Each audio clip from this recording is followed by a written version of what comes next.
복음이 고플 때 복음 한 끼. 천직이 왜 중요하냐? 우리가 오늘도 이 천직에 대해서 다시 묵상을 하고 리마인드를 하고 그리고 리멤버를 해야 할 이유가 뭐냐? 그것은 부르심이기 때문이다. 부르심은 의미가 중요한 게 아니라 누가 부르시느냐가 중요하다 그랬습니다. 왜 부르시느냐보다 누가 부르시느냐가 중요하잖아요. 우리는 왜 불러 이렇게 우리는 이 왜라는 것에 굉장히 방점을 찍습니다. 그러나 이 주님의 부르심은 누구냐? 누가 부르시는 거냐? 여기에 방점이 있다는 것입니다. 그러므로 누군가를 알지 못하고 누가 부르시는가를 알지 못하고 천직을 논한다는 건 넌센스다. 이렇게 말할 수 있습니다. 누가 부르시느냐에서 누가에 관심을 갖고 있는 사람은 분명 하나님의 절대 주권과 하나님의 섭리를 이해하고 있는 사람이다. 여러분 비슷한 얘기를 여러 번 하기 때문에 이제 개념 정리는 다 되셨을 거라고 봅니다. 이제부터는 리피트 하면서 이제 계속 반복을 하면서 이제 그 반복의 효과, 우리 안에 이것이 들어와서 자리를 딱 잡는. 사실은 신앙생활에서 이 의심 없이 갈등 없이 신앙생활을 계속 한다는 것은 쉽지 않습니다. 우리 안에서 계속해서 의심이 생기고 갈등이 생기고 회의가 올 때도 있습니다. 이것이 과연 정말 바람직한 신앙생활인가? 정말 하나님은 나의 삶을 간섭하시는데 그 하나님의 좋은 쪽으로 간섭하시느냐? 안 그럴 수도 있다. 여러분 그런 생각 들 때가 없습니까? 이렇게 예배 드리고 말씀을 먹을 때는 그런 것 같은데 살다 보면은 아니야, 안 그래. 이론은 그렇지만 현실은 달라. 이런 생각 들 때 없습니까? 네, 자연스러운 거예요. 그러나 글로 가면 안 됩니다. 잠시 그런 생각이 들지라도 절대 변하지 않는 진리. 이 진리는 누가 뭐라고 한다고 해서 변하는 진리가 아니에요. 우리가 믿는다고 진리가 되고 믿지 않는다고 진리가 안 되는 게 아닙니다. 자, 하나님의 절대 주권도 마찬가지입니다. 하나님의 섭리도 마찬가지입니다. 그러니까 절대 주권과 섭리를 이해하는 사람과 이해 못하는 사람, 절대 주권과 섭리를 받아들이는 사람과 받아들이지 않는 사람은 천지 차이죠. 만약에 내가 원하는 대로 일이 되어지면 하나님의 절대 주권을 금방 인정합니다. 하나님 정말 너무 좋아요, 하나님. 그런데 내가 원하지 않는 쪽으로 가면 이게 왜 그래요, 하나님? 그러다가 나중에는 막 원망까지 합니다. 그러니까 절대 주권과 섭리는 어떤 상황에도 불구하고 변하지 않는다. 일관성이 있다. 이걸 아시기 바랍니다. 자, 하나님의 절대 주권이란 하나님께서는 누구에게도 무엇에게도 아무 제한이나 방해를 받지 않고 하나님 뜻대로 모든 것을 하실 수 있는 능력을 갖고 계신다. 이것도 이제 여러분이 다 익히 아셨으리라고 봅니다. 하나님의 절대 주권을 설명해 보세요. 그러면 가장 기본적인 이 내용을 여러분이 말씀할 수 있을 정도가 되었으면 좋겠습니다. 그렇기 때문에 하나님은 사람의 눈치를 보거나 비유를 맞추거나 주저하지 않으십니다. 우리하고 타협하지 않으십니다. 우리가 좋아한다고 하나님이 좋은 쪽으로 가시고 우리가 싫어한다고 방향을 바꾸시는 분이 아니십니다. 하나님은 나와 타협하지 않으십니다. 나뿐이 아니라 어떤 피조물과도 타협하지 않으십니다. 우리는 눈치를 보죠. 이제 내가 이런 말을 하려다가 상대방이 싫어하는 것 같으면 안 하고 내가 이쪽으로 가려다가 뭔가 거기에 장애물이 있는 것 같으면 피해서 가고 하나님은 그러지 않으십니다. 절대적인 자유와 의지를 가지고 거리낌 없이 작정하신 일을 이루어 가신다. 지난 시간에 정리해 드렸습니다. 기억나시죠? 또 기억 안 나신다고 또 그러지 마세요. 기억하셔야 됩니다. 이거를 기억하지 못하면은 또 속아 삽니다. 사무엘상 2장 6절 7절만 봐도 하나님의 절대 주권이 잘 나타나 있다. 여호와는 죽이기도 하시고 살리기도 하시며. 자, 같이 읽겠습니다. 시작. 여호와는 죽이기도 하시고 살리기도 하시며 수월에 내리게도 하시고 거기에서 올리기도 하시는도다. 여호와는 가난하게도 하시고 부하게도 하시며 낮추기도 하시고 높이기도 하시는도다. 여러분, 가난한 것도 주님 뜻이다. 부하게도 한 거는 주님 뜻이라고 하면 아멘 나오는데 가난한 경우에 하나님 뜻입니다 그러면 아멘이 나오겠습니까? 그게 나와야 정상이라는 거예요. 나와요. 물론 여기에 가난한 것은 뭐 물질적으로 가난한 것만은 의미하는 것이 아닙니다만은, 그러니까 하나님의 절대 주권, 네, 알겠습니다. 하나님 알겠어요. 알겠다고요. 이건 아니죠. 이거는 이제 절대 주권이 아니에요. 알겠다고요를 글자로 쓰면은 똑같은데 말로 하려면 알겠다니까요. 알겠다고요. 알겠다고요. 이게 달라요. 이게 지금 이게 억양에 따라서 절대 주권을 인정하는 그 정도 자세가 다른 거죠. 여러분은 하나님이 뭐라고 하실 때마다 어디에 갔다가 말하자면 말 그대로 그냥 처박아 놓더라도 네 하나님 감사합니다. 야 쉽지 않습니다. 그렇게 살 수 있기를 우리와 우리 자녀가 그렇게 살 수 있기를. 사실은 이 복음 안기의 목적이 그거예요. 행함이 없는 믿음은 죽은 믿음이다. Yes, 동의합니다. 그런데 그 행함은 나의 자충성에서 나오는 행함이 아니고 그 복음을 먹을 때 그렇게 되어지더라. 아니 이게 웬일이지? 전에는 내가 이쪽으로 가면 분명히 화가 났을 상황인데 화가 안 나네? 이런 거 경험하셔야 됩니다. 전에는 내가 이렇게 되면 짜증이 나고 뭔가 지금 잘못되는 것 같았는데 지금 아무렇지 않네? 이렇게 되면 이제 성공하신 거예요. 자, 하나님의 섭리란 하나님의 지혜와 전능하신 능력으로 하나님께서 마치 자신의 손으로 하듯이 하늘과 땅과 모든 피조물을 보존하고 다스리시는 것. 자, 우리가 하나님의 섭리를 제대로 이해하고 섭리를 믿으면 완전히 인생이 단순해집니다. 그런데 섭리를 이해하지 않고 섭리를 따르지 않으면 인생이 복잡해지고 아주 어려워집니다. 하나님이 지혜와 전능하신 능력으로 마치 자신의 손으로 하듯이 하늘과 땅과 모든 피조물을 보존하고 다스리신다. 그래서 우연이 없다. 우연이 하나도 존재하지 않는다. 정말요? 지금 나에게 지금 일어나고 있는 모든 상황이 이게 다 하나님의 섭리 가운데 있는 것인가? 솔직히 말하면은요, 어떤 부분은 그런데 어떤 부분은 안 그런 것 같다라고 생각이 들었어요. 그런데 다시 와서 제가 이 텍스트를 보면서 아니다. 100% 하나님의 섭리 가운데 있기 때문에 하나도 우연은 없다. 우연히 일어나는 사건은 없다.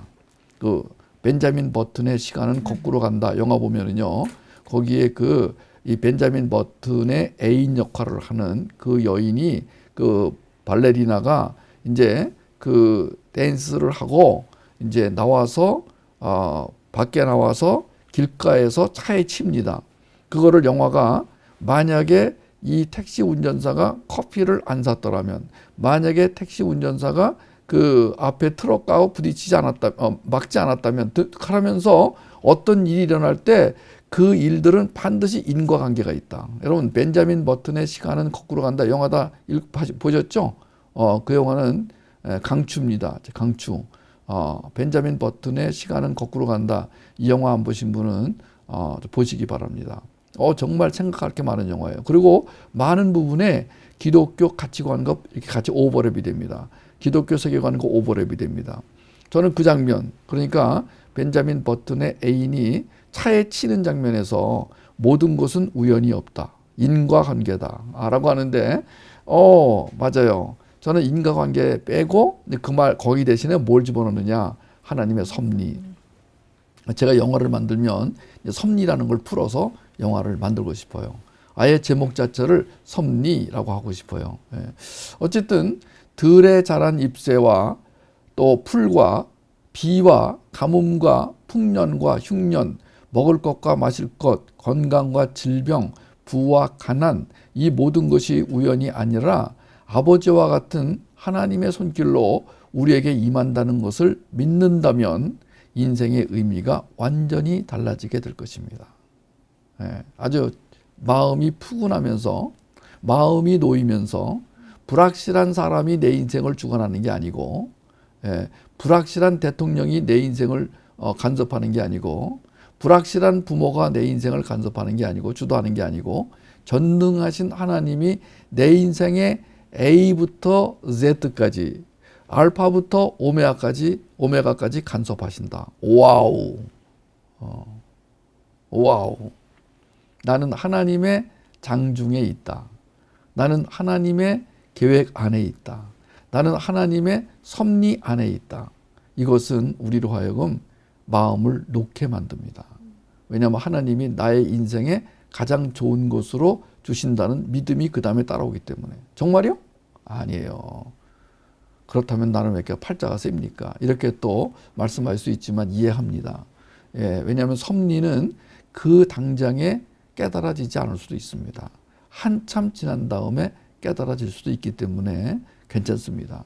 예, 그렇게 오늘 안 믿어지면 안 믿어지는 대로, 오늘 다 못 믿겠으면 못 믿겠는 대로 그 대신 그걸 가지고 어디로 가시냐면 지성소로 가지고 가셔야 됩니다. 주방에서 괜히 칼 갖고 이렇게 아니야 왜 불러 그랬다가는 또 사고가 날 수 있습니다. 그리고 그건 아무 의미가 없습니다. 만약에 정말로 안 믿어지고 정말로 불안하다면은 그 감정, 그 안 믿어지는 그걸 가지고 여러분 제물로 그걸 가지고 들어가서 지성소 가서 하나님 앞에 따져 보시기 바랍니다. 인생의 의미가 완전히 달라질 것입니다. 하나님의 절대 주권과 섭리를 믿는 사람에게 천직 찾기와 천직 수행하기는 인생의 과정으로 녹아들어 생명력, 통찰력, 분별력, 창의력, 변증력으로 자연스럽게 표출될 것입니다. 오늘 주방장인 제가 여러분들의 화장실에 붙여둘 이 문장을 첫 번째 문장을 소개하겠습니다. 하나님의 절대 주권과 섭리를 믿는 사람에게 천직 찾기와 천직 수행하기는 인생의 과정으로 녹아들어 생명력, 통찰력, 분별력, 창의력, 변증력으로 자연스럽게 표출될 것입니다. 그러니까 천직 찾기는 직업 찾기와 완전히 다르죠. 우리가 직업을 찾았다 그러면은 그 직업이 나에게 어떤 유익을 줄 것이냐 이것부터 생각합니다.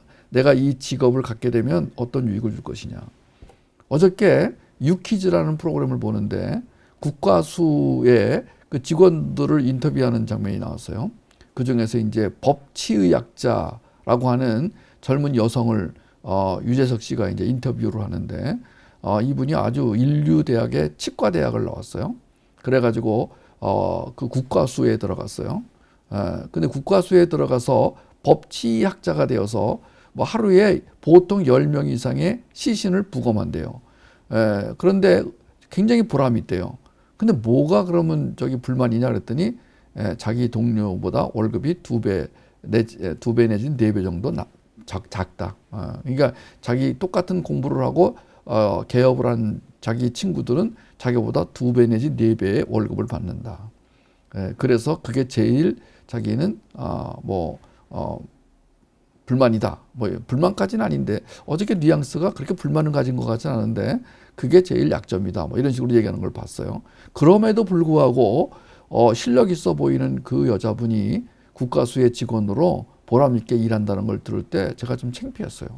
부끄러웠어요. 나는 그만큼의 이 저기가 있는가, 당당함이 있는가. 국가 공무원으로서 지금 치과대학을 나와서 치과병원을 개업하면 그보다 돈을 더 많이 벌 수 있는데 그래서 유재석 씨가 그럼 왜 개업을 안 했냐 그랬더니 자기가 생각을 해보니까 치과 의사가 돼가지고 매일 그 환자의 입안을 들여다보다가 나중에 손목이 나가고 날 때까지 일을 하는 그것이 싫다. 치과 의사들이 손목이 약해진대요. 나중에 한참 하다 보면은 그 정도로 이제 직업병이 있다는 거야. 그래서 자기는 치과대학을 나와서 치과 의사로 평생을 살다 죽는 걸 생각하니까 끔찍했다. 그래서 자기는 보람 있는 직장을 찾아서 국과수에 왔다. 이런 말을 하더라고요. 어저께 좀 굉장히 도전을 받았습니다만은.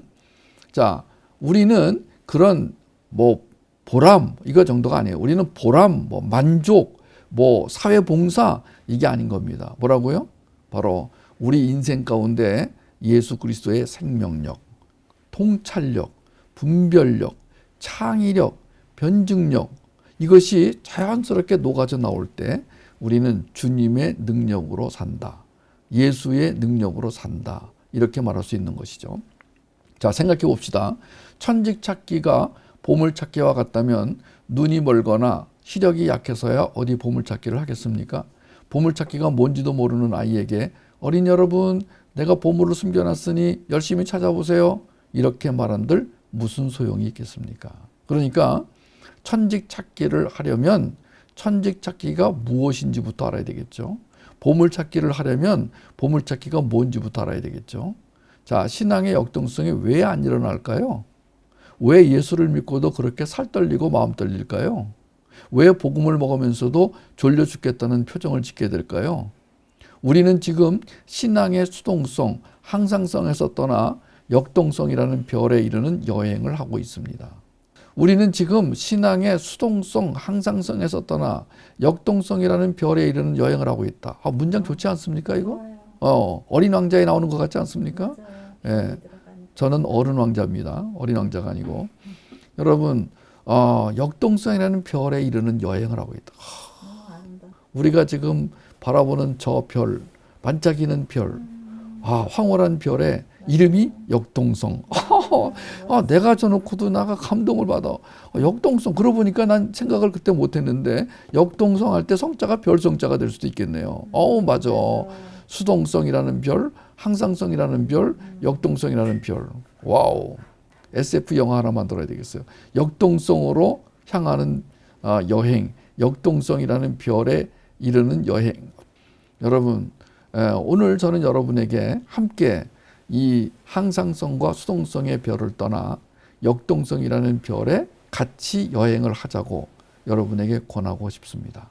하나님의 섭리를 믿고 섭리를 보고 섭리를 취하는 사람에게 천직 찾기는 그리 어려운 일이 아니며 따라서 신앙의 역동성을 경험하는 것도 그리 어려운 과제는 아니라는 말입니다. 어렵지 않습니다.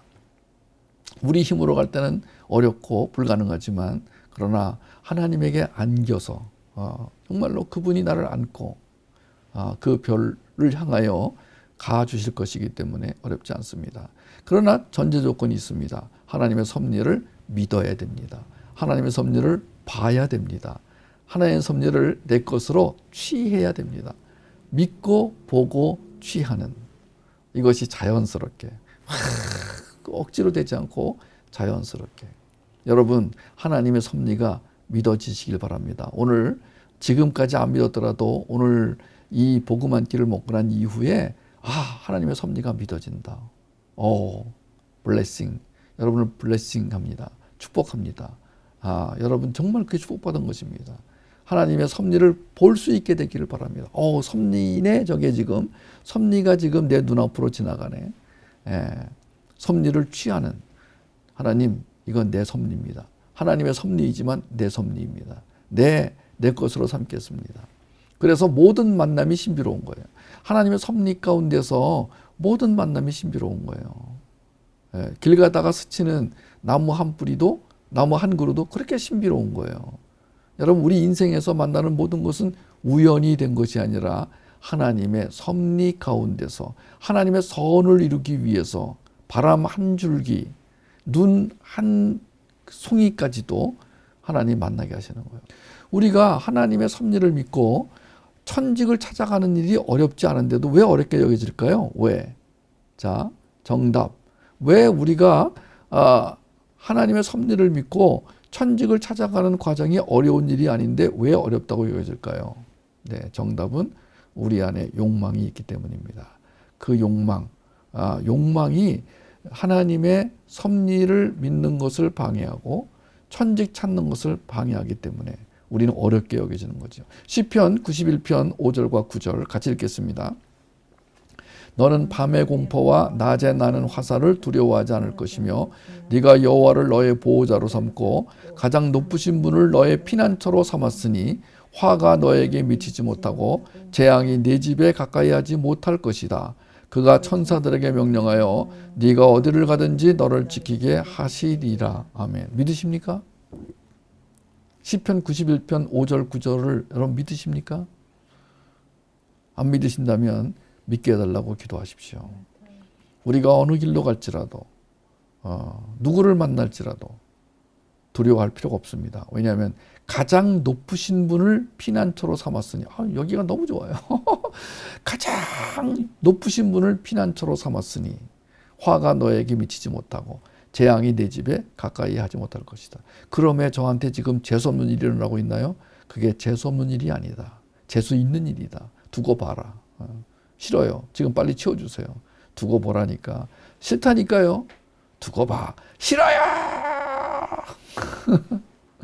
그래도 주님은 귀엽다고 웃어주세요. 하나님의 천직 찾기는 하나님의 절대 주권과 섭리를 이해하는 데서 출발한다고 여러 번 말씀드립니다. 자, 천직 찾기는 하나님의 절대 주권과 하나님의 섭리를 이해하는 데서 출발합니다. 하나님은 섭리 가운데 모든 피조물과 모든 행동을 보존하시며 통치하시는 분이십니다. 이러한 일이 가능하려면 하나님에게 거룩함과 지혜와 권능이 있어야만 하죠.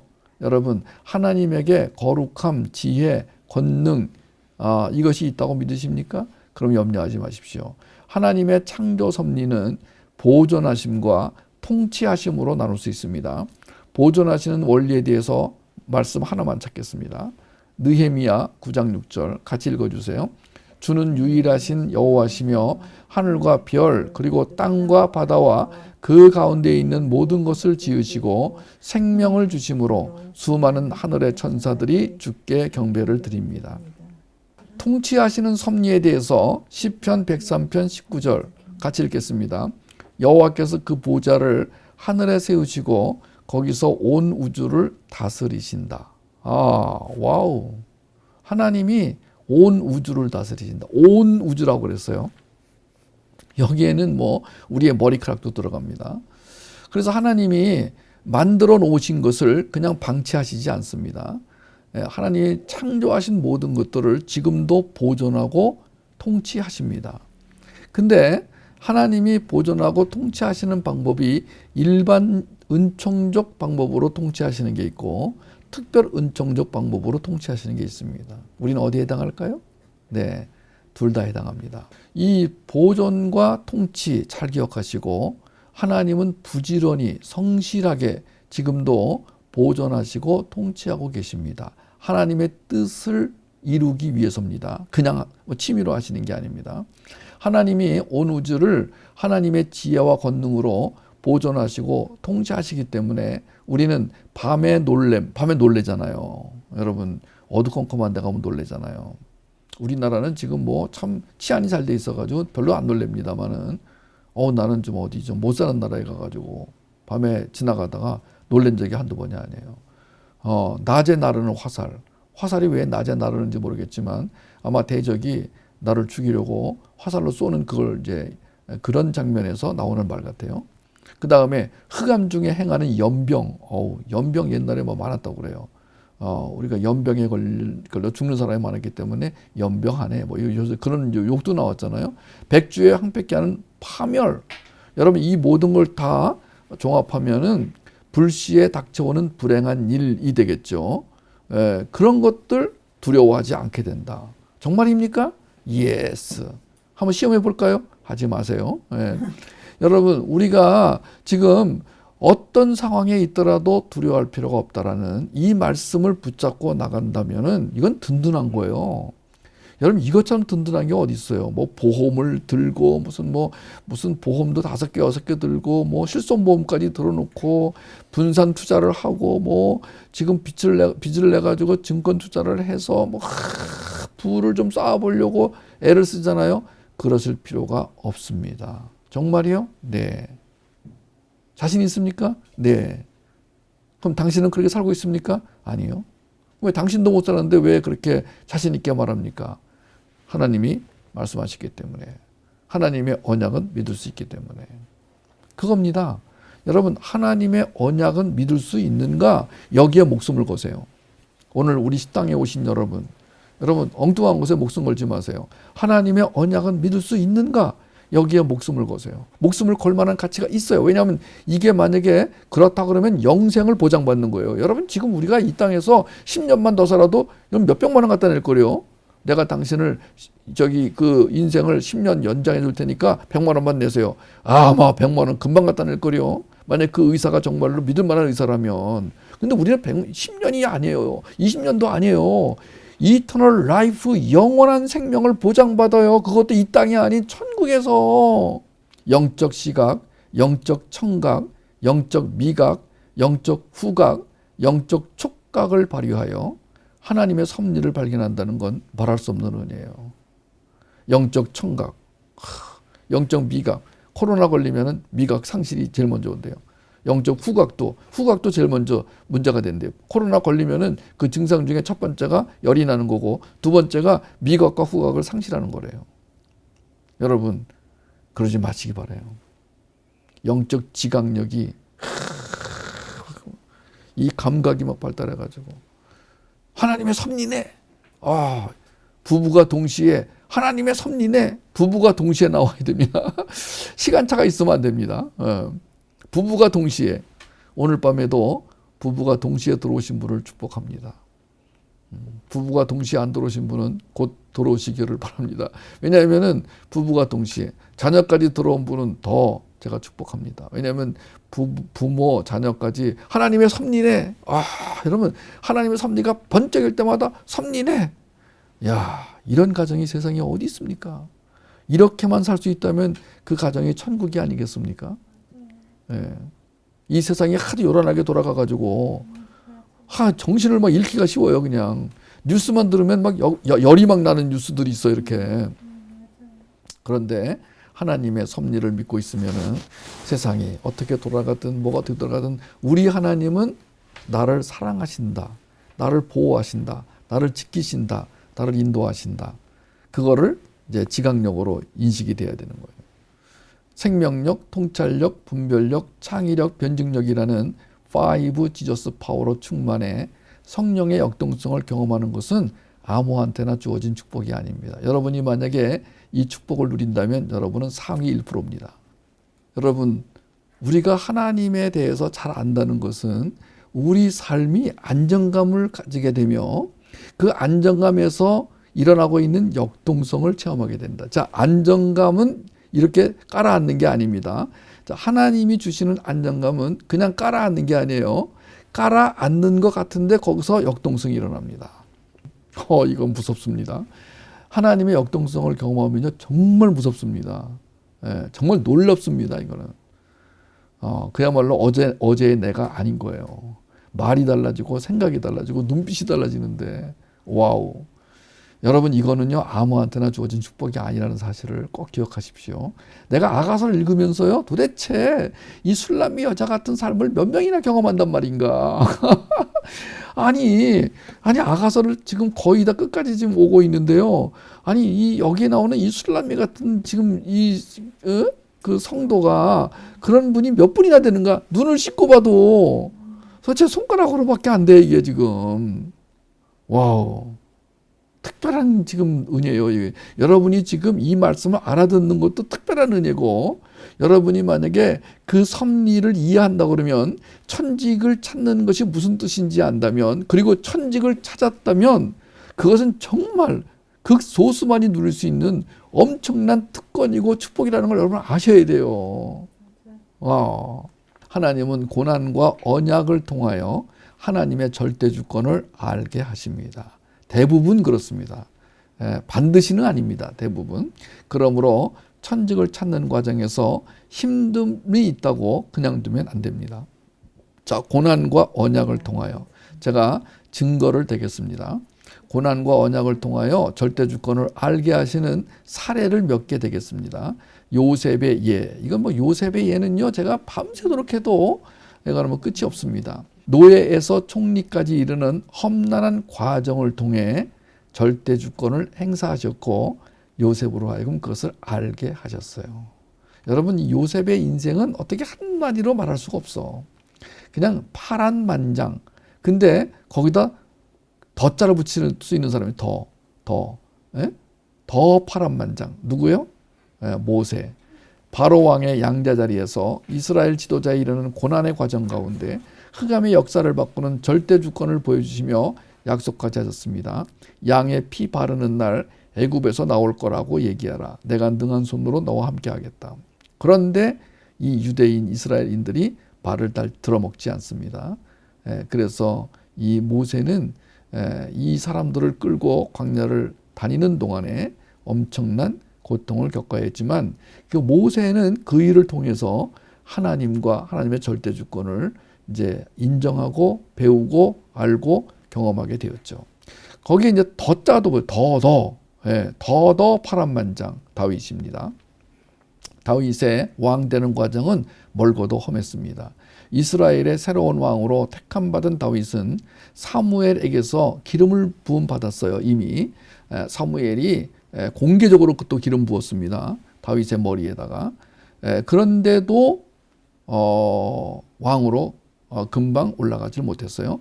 더군다나 골리앗을 죽이고 요직에 발탁되고 왕의 부마가 된 후에도, 왕의 사위가 된 후에도 사울 왕의 시기와 미움을 받아 적어도 10년에 이르는 기간 동안 라마나옳, 가드, 아들람굴, 모압, 비스베, 헤레스풀, 그일라, 십 황무지, 마온 황무지, 엔게디 황무지, 바란 광야, 갈멜, 다시 가드로. 이건요, 중요한 도시만 지금, 중요한 지점만 지금 제가 말한 거예요. 내가 지도를 보니까요. 야, 이 다윗이 10년 동안 쫓겨다닌 그 거리가 어마어마한 거리예요. 뭐 영등포에서 신촌으로, 신촌에서 무슨 광화문으로 이 정도가 아닌 거예요, 지금 이게. 그래서 그렇게 10여 년 동안을 그냥 죽을 둥살둥, 사울의 그 영화를 보니까요. 성경에는 자세히 안 나와 있는데 영화를 보니까 정말 극악무도했더라고요. 제사장들이 다윗을 숨겨두었다는 이유로 목을 치는데 잔인하게.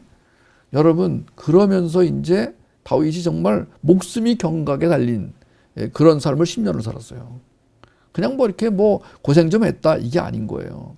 그냥 지하 단칸방에 살았다 이 정도가 아닌 거예요. 지금 사울이 죽은 후인 30세쯤 되어서야 이제 헤브론에 돌아와 왕 역할을 할 수 있었어요. 물론 이후에도 그 가정 안에 불어닥친 그 엄청난 사건들로 인해서 다윗은 평생 마음을 졸이며 살았지만 고난의 연속 속에 살았던 다윗. 그런데 고난의 연속인 것처럼 보이지만 최고의 왕으로 준비하는 시간표였음을 어떻게 아느냐? 그것은 다윗이 쓴 시편을 통해서 확인할 수 있습니다.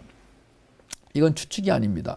그래서 오늘 그 다윗이 지금 도망다녔던 그 지도를 한번 보십시오. 여러분 조금 있어서 잘 안 보이겠지만은 여러분이 이 지도를 찾으면 금방 나옵니다. 여러분 인터넷 들어가서 다윗의 도피 행로를 한번 쳐보십시오.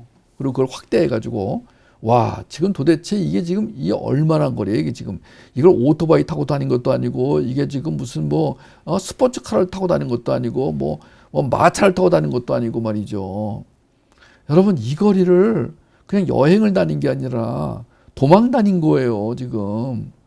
그런데 그 중에서도 이제 가드로 도망을 갔을 때 다윗이 그 가드 왕 아비멜렉 앞에서 이제 미친 척을 했어요. 왜냐하면은 그러지 않으면은 이 아비멜렉이 저놈이 왜 우리 땅으로 도망갔지? 그래가지고 의심해가지고 거기서 죽일 수도 있었고 아니면 사울에게 압송을 할 수 있었기 때문에 그 미친 척을 하고 사무엘상에 보니까 침을 질질 흘리고 콧물을 수염에다 묻히고 정말 이러면서 이제 다윗이 살아남았잖아요. 그래서 그 다윗이 도망 다니던 중에 가드 왕 아비멜렉 앞에서 미친 채 하다가 저놈 쫓아내. 더러워 죽겠네. 그래가지고 쫓겨났는데 그게 살은 거예요. 그리고 나서 밖에 나와서 시를 쓴 거예요. 대단한 다윗. 대단한 다윗이에요. 나 같으면 무슨 시가 나와요, 거기서. 근데 여러분 시가 있잖아요. 이렇게 눈이 오는 날 친한 그 형제를 기다리며 눈을 쓸고 그리고 뽑아먹지 않은 무가 몇 개 있는 밭을 바라보면서 여러분 가로등 밑에서 그때 시가 나오는 거지. 아니 어떻게 지금 수염에 침 묻히고 지금 콧물 묻히고 말이죠. 막 바닥을 기어다니다가 저놈 쫓아내자마자 시를 썼어. 야, 여러분 이 다윗은요. 그래서 내가 어떤 글을 읽으니까 왜 하나님이 다윗에게 이 성전을 짓지 못하게 했는가? 나는요 전쟁 때 피를 많이 흘려서 그런 줄 알았어요. 근데 어떤 분이 쓴 글을 보니까요 이분이 뭐라고 썼느냐면요 시를 쓰게 하려고. 나는 거기서 내가 한 방 먹었다니까요. 나는요 진짜 다윗이 잘못해서 성전을 못 짓게 한 줄 알았어요. 잘못해서 그 벌로 못 짓게 한 줄 알았어요. 그게 아니라 더 좋은 시를 쓰라고 성전을 못 짓겠다는 거야. 주여, 하나님, 나는 뭐 툭하면 벌 받는다, 툭하면 뭐 심판, 이런 것만 생각한다면 아니에요. 우리 하나님은 그런 분이 아니에요. 다윗, 너는 시를 쓸 사람이야. 성전 지을 사람이 아니야. 오 마이 굿. 아니, 지금 이 성전, 이스라엘의 역사는 성막과 성전의 역사예요. 그리고 다윗이요, 그걸 짓고 싶어가지고요, 영화에 보니까요, 지가 막 이렇게 성전 모형을 만들어 놓고 맨날 쓰다듬다가, 그러다가 이제 저기를 본 거 아니에요, 밧세바를. 옥상에 올라가서 있잖아요. 그날도 나는 지금까지 오해한 게 너무 많어. 난 다윗이 뭐 노래 부르고 뭐 춤추고 있다가 다윗 본 줄 알아서 나는 거기서. 지금까지 내가 들은 설교 대부분은요, 다윗이 뭐 부하들은 다 전쟁터에 보내고 자기 혼자 집에서 코골며 자다가 일어나가지고 하다 보니까 다윗이 보였다. 난 그런 줄 알았어요. 아닐 수도 있어요. 왜냐하면 내가 많은 자료를 이렇게 서치하다 보니까요, 딱 들어온 게 뭐냐, 다윗은 그때 옥상에 올라가서 그 성전의 모형 있잖아요. 우리가 왜 그 집을 짓기 전에 왜 스티로폴 같은 걸로 이렇게 모형 만들잖아요. 다윗은 뭘로 만들었는지 하여튼 진짜 모형을 만들어가지고 그걸 있잖아요, 쓰다듬고 보고 있는 거야. 다윗의 마음에는 온통 성전을 지을 마음밖에 없었던 거예요. 그러니까 자기 신하들이 안 보는 그 옥상에 올라가서 신하들이 뭐라고 그럴까봐, 우리 대왕님은 맨날 성전이야, 성전, 이럴까봐 올라가서 혼자 그거를 보고 있는데 저게 뭐지? 그거 보는 순간에 그 앞에 밧세바가 보인 거거든요. 그렇게 성전 짓는 거를 원하고 성전을 사모하고, 다윗이 얼마나 성전을 사모했는지 시편에 나와 있습니다. 근데 하나님이 너 못 짓는다, 성전 짓지 마라, 네 아들이 짓는다. 그래서 다윗이 너무 실망을 해가지고 그랬는데, 왜 그랬나 봤더니 이 목사님이 그 글을 썼는데 뭐라고 썼냐면요, 다윗의 일생을 쫙 자기가 한번 점검해 봤대. 이렇게 쭉 점검해 봤더니만 다윗의 일생에서 가장 훌륭한 게 뭐냐 그랬더니 시편을 쓴 거라는 거야. 그러니까 이걸 쓰기 위해서는 많은 시간과 묵상하는 시간이 필요한 거야. 근데 성전을 지으려면 골치 아프잖아요. 나는 목사님들이 성전 짓다가 늙는 사람들 많이 봤어요. 교회 짓다가. 그리고 목사님들이 그래요. 다시는 내가 예배당을 짓나 봐라 그래요. 한번 짓고 나면은 어떤 분은 또 짓더구만 하여튼 간에. 근데 이 다윗이 만약에 성전을 짓기로 했으면은 그냥 어디서 나무를 가져올까? 사람은 어디서 충당할까? 그리고 무슨 사고는 안 날까? 그래, 부하들 시켜가지고 감시해라, 뭐해라, 살펴라, 그러고 있을 텐데, 하나님이 너 짓지 마라 그랬기 때문에 남는 시간을 뭐 했느냐? 시를 쓴 거예요. 근데 다윗이 정말 시인이에요. 왜냐하면 여기 아비멜렉 앞에서 미친 체 하다가 쫓겨나서도 썼다니까. 34편 같이 읽겠습니다. 내가 여호와를 항상 송축하며 내 입술로 항상 주를 찬양하리이다. 이게요, 미친 척하다가 쫓겨나가지고 문 밖에서 쓴 시입니다. 내가 여호와를 항상 송축하며 내 입술로 항상 주를 찬양하리이다. 내 영혼이 여호와를 자랑하리니 곤고한 자들이 이를 듣고 기뻐하리로다. 나와 함께 여호와를 광대하시다 하며 함께 그의 이름을 높이세. 내가 여호와께 간구하며 내게 응답하시고 내 모든 두려움에서 나를 건지셨도다. 그들이 주를 앙망하고 광채를 내었으니 그들의 얼굴은 부끄럽지 아니하리로다. 이 곤고한 자가 부르짖음에 여호와께서 들으시고 그의 모든 환난에서 구원하셨도다. 여호와의 천사가 주를 경외하는 자를 둘러 진치고 그들을 건지시는도다. 너희는 여호와의 선하심을 맛보아 알지어다. 그에게 피하는 자는 복이 있도다. 너희 성도들아 여호와를 경외하라. 그를 경외하는 자에게는 부족함이 없도다.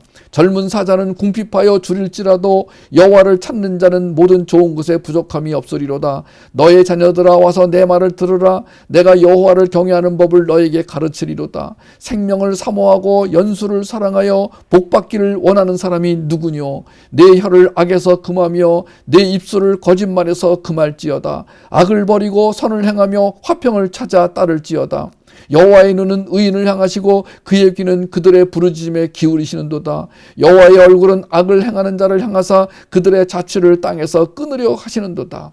의인이 부르짖음에 여호와께서 들으시고 그들의 모든 환난에서 건지셨도다. 여호와는 마음이 상한 자를 가까이 하시고 충심으로 통회하는 자를 구원하시는도다. 의인은 고난이 많으나 여호와께서 그의 모든 고난에서 건지시는도다. 그의 모든 뼈를 보호하시며 그 중에서 하나도 꺾이지 아니하도다. 악이 악인을 죽일 것이라. 의인을 미워하는 자는 벌을 받으리로다. 여호와께서 그의 종들의 영혼을 속량하시나니 그에게 피하는 자는 다 벌을 받지 아니하리로다. 여러분, 이 시가 어떻게 그 아비멜렉과 부하들에게 개 창피를 당하고 저놈 쫓아내, 저 미친놈 나가라 그래, 여러분 그러고 나와서 쓴 시라고 누가 믿을 수 있겠어요? 나 같으면은 썼다고 그러면은 주님 너무하십니다, 곱하기 10 이러고 나는 썼을 거야 나는. 에? 이것 때문에 하나님이 다윗에게 너는 성전을 짓지 말아라. 그리고 너는 시간만 나면 그냥 시를 써라. 그리고 다윗 쓴 시를 다 모아가지고 성경에 넣게 하신 거예요. 성경 시편에 다윗이 쓴 시가 거의 다예요. 사울 왕이 질투심에 사로잡혀서 다윗을 죽이려고 하니까 다윗이 너무 다급해가지고 블레셋 지경으로 도망갔어요. 당시에 다윗의 믿음으로는 사울 왕의 질투와 위협을 감당할 수가 없었습니다. 아무리 다급해도 블레셋 지경으로 들어가서는 안 된다는 것도 분별할 수가 없을 정도였어요. 너무 다급해가지고. 그 정도로 다급한 거예요 지금. 옆에 쫓아오니까 지금 막 칼 들고 쫓아오니까 거기서 미친 짓을 하면서 위기를 모면해야 할 정도로 그 당시 다윗은 약했어요. 사무엘상 21장 13절에 보면은 그들 앞에서 그의 행동을 변하여 미친 채하고 대문짝에 그적거리며 침을 수염에 흘리매. 한번 여러분 옆에서 한번 해보세요 지금. 여러분 해보세요 한번요. 여러분 지금 방문에 그적거리며 침을 수염에 흘려보세요 한번 여러분. 이러고 다윗이 살아남았어요. 하나님은 그런 다윗을 지켜주셨습니다. 보호해 주셨습니다. 가드의 아기스 왕 아비멜렉의 눈에 다윗이 초라하여 조금도 위협적인 존재라고 느껴지지 않게 하심으로 다윗을 구원해 주셨습니다. 다윗이 이렇게 블레셋 사람들의 손에서 빠져나온 후에 이 시편을 기록했습니다. 34편. 다윗은 무슨 대단한 체험을 한 듯이 너무나 행복해하고 간증하고 찬송합니다. 아니 미친 척하고 살아남았는데 뭐 대단한 일을 한 것처럼 의인은 뭐 하리라다, 뭐 마음을 상한 자는 뭐지. 여러분 우리가 콩나물을 사갖고 와서도 이런 시를 쓰고 콩나물을 사온 자는 축복을 받을지어다. 내가 돈이 없어 두부를 못 사고 콩나물을 사왔지만 하나님은 나와 함께 하시도다. 이런 거잖아 지금 이게. 나는 오늘 먹을 것이 없어서 지금 내가 친구 집에 가서 돈 1,000원을 꿔다가 지금 내가 콩나물을 사왔도다. 시편 358편 이러고 나가는 거 아니야 지금 이게. 다윗에게는 도망 다니면서 겪는 사건 하나하나가 너무 놀라운 경험이었어요. 저의 인생에서도 그래요. 저도 지금까지 살아오면서 전세 사기당하고 뭐 수많은 사건들을 겪으면서 그 사건 하나하나가 놀라운 경험이었어요. 다 제 글의 소재였어요. 지금도 제 소재가 있습니다. 오늘도 소재가 있습니다. 오늘도 제가 가슴 아픈 일이 있고 지금 말을 하고 싶은데 지금 못하고 있는 그런 말이 있고 하는 게 있고 있습니다. 안 그런 것 같으죠 여러분? 저는 모든 만사가 다 잘 풀리는 것 같으죠? 아예 그런 믿음을 갖지 마시기 바랍니다. 여러분이나 저나 똑같습니다. 다 재보면 도토리 키재기예요. 다 가정 안에 문제가 있고 여러분 우리의 그 과거에 문제가 있고 그러나 그럼에도 불구하고 시편을 쓸 수 있는 사람. 저는 이렇게 정리를 내리겠습니다. 이렇게 하나님의 절대 주권 섭리를 이해하는 사람은 인생 시편을 쓰게 되어 있다는 것입니다. 우리의 시편을 씁시다. 하다못해 마인드맵이라도 그립시다 여러분. 천직 발견 과정이나 천직 수행 과정에서 반드시 나의 시편이 나오게 되어 있어요. 뭐 잘 쓰냐 못 쓰냐 그거 차이만 있어요. 쓰게 돼 있다니까 여러분. 하다못해 삼행시라도 쓰게 돼 있다니까 지금. 여러분도 오늘 여러분의 시편을 써보세요. 노래든 시로든 말로든 춤으로든 아니면 다른 무엇으로도 여러분의 시편을 써보시기 바라요. 오늘 다윗의 시편 34편을 가지고 만든 찬양이 있습니다. 마음이 상한 자를 고치시는 주님, 하늘의 아버지 날 주관하소서. 주의 길로 인도하사 자유케 하소서. 새 일을 행하사 부흥케 하소서. 의에 줄이고 목이 마르니 성령의 기름 부으소서. 의에 줄이고 목이 마르니 내 잔을 채워주소서. 성령으로 채우사 주 보게 하소서. 주의 임재 속에 은혜 알게 하소서. 주 뜻대로 살아가리. 세상 끝날까지 나를 빚으시고 새날 열어주소서. 의에 줄이고 목이 마르니 성령의 기름 부으소서. 의에 줄이고 목이 마르니 내 잔을 채워주소서. 여러분의 눈에 하나님의 섭리가 지나가는 게 보이고, 여러분의 귀에 하나님의 섭리가 작동하는 게 들리고, 여러분의 그 혀에 하나님의 섭리가 맛보여지고, 그리고 만져지고, 그리고 그 향기가, 하나님 섭리의 향기가 후각으로 전해져 오기를. 그래서 온 감각으로 하나님의 섭리가 지금 나의 삶을 관통하는구나. 아, 지금 하나님 섭리가 제대로 작동하고 있구나. 하나님, 내가 이것을 돼지우리가 아닌 침실에서 이 오감을, 영적 오감을 통해서 하나님의 섭리를 맛보고 누리고 행복해하게 해주십시오. 아멘. 이 다윗이 그 아비멜렉 앞에서 쫓겨나와 가지고 문 앞에서 이 찬양하는 모습을 상상해 보십시오. 이 다윗이요, 문 앞에 나와 가지고 이 찬양을, 마음이 상한 자를 고치시는 주님, 하늘의 아버지 날 주관하소서. 오늘 여러분의 시편을 기대합니다. 오늘 밤에 여러분의 시편을 단 한 줄이라도 쓰고 주무시기를 바랍니다. 분명히 하나님은 여러분에게 여러분의 시편을 쓰게 해 주실 거예요. 그 시편은 고통 속에 나오더라도 보석이 되고, 그 시편은 여러분이 그 즐거움 가운데 나오더라도 보석이 될 수 있고, 여러분 하나님이 우리에게 주시는 그 시편의 그 내용들은요, 영롱한 보석처럼 반짝반짝 빛나면서 우리에게 좋은 추억을 만들어 줄 것입니다. 이 땅을 살고 떠나는 그 순간 우리는 추억, 그 앨범을 가지고 하나님의 영원한 나라에 들어가게 될 것입니다. 천국에 가면은 여러분의 앨범과 제 앨범을 비교해 보도록 하겠습니다.